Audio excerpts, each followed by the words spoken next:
लोग कहते हैं कि चंबा के उस 200 साल पुराने कॉलेज में रात के 2 बजे कोई भी खिड़की के बाहर नहीं देखता, क्योंकि अगर तुमने गलती से देख लिया तो वो भी तुम्हें देख लेगी, और जिस दिन वो तुम्हें देख ले उसके बाद तुम कभी भी अपनी अगली सुबह नहीं देख पाओगे। ये कहानी है अनुज, संदीप और अमन की, तीनों दोस्तों की जो सिर्फ पढ़ने के लिए चंबा आए थे, लेकिन उन्हें बिल्कुल भी इस बात का अंदाजा नहीं था कि उनका हॉस्टल 250 साल पुराने कब्रिस्तान के ऊपर बना हुआ है। साल 2016 हिमाचल प्रदेश के चंबा में पहाड़ों के बीच एक बहुत पुराना कॉलेज है। लोग उसे बस सेंट एंथनी कॉलेज कहते हैं, लेकिन चंबा के पुराने लोग उसे एक और नाम से जानते हैं, मरे हुओं का कॉलेज, क्योंकि आज से लगभग 250 साल पहले जहां आज ये हॉस्टल खड़ा है वहां एक पुराना कब्रिस्तान हुआ करता था। कहा जाता है जब अंग्रेजों ने इस जगह पर कॉलेज बनवाने का फैसला किया तो खुदाई के दौरान मजदूरों को सैकड़ों कंकाल मिले थे, लेकिन काम को नहीं रोका गया। उन कंकालों को हटाया गया और उसी जमीन पर यह हॉस्टल खड़ा कर दिया गया, और तभी से इस जगह पर कुछ अजीब होने लगा। रात के 2 बजे कॉरिडोर में कदमों की आवाजें सुनाई देती हैं, खाली कमरों की खिड़कियां अपने आप खुल जाती हैं, और कई स्टूडेंट्स ने यह भी कहा है कि उन्होंने हॉस्टल के पीछे सफेद कपड़ों में खड़ी एक लड़की दिखाई देती है। उसी कॉलेज में पढ़ते थे 3 दोस्त, अनुज,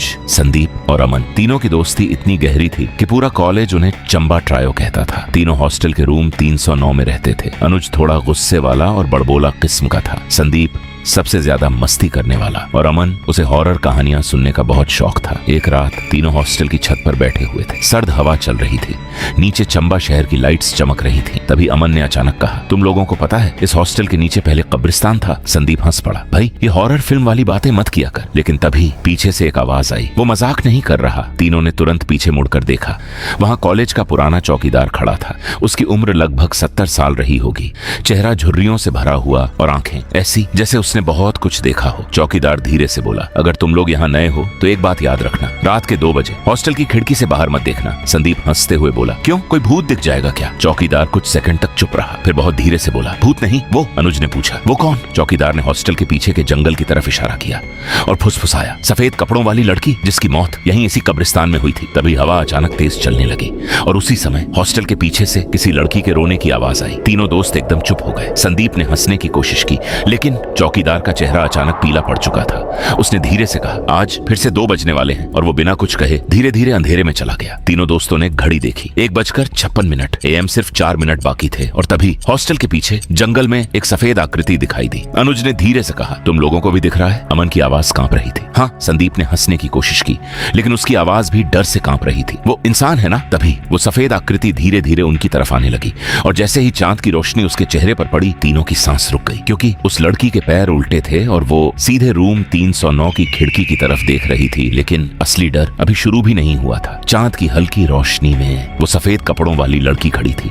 उसके बाल उसके चेहरे को ढक रहे थे। तीनों दोस्त छत से उसे देख रहे थे।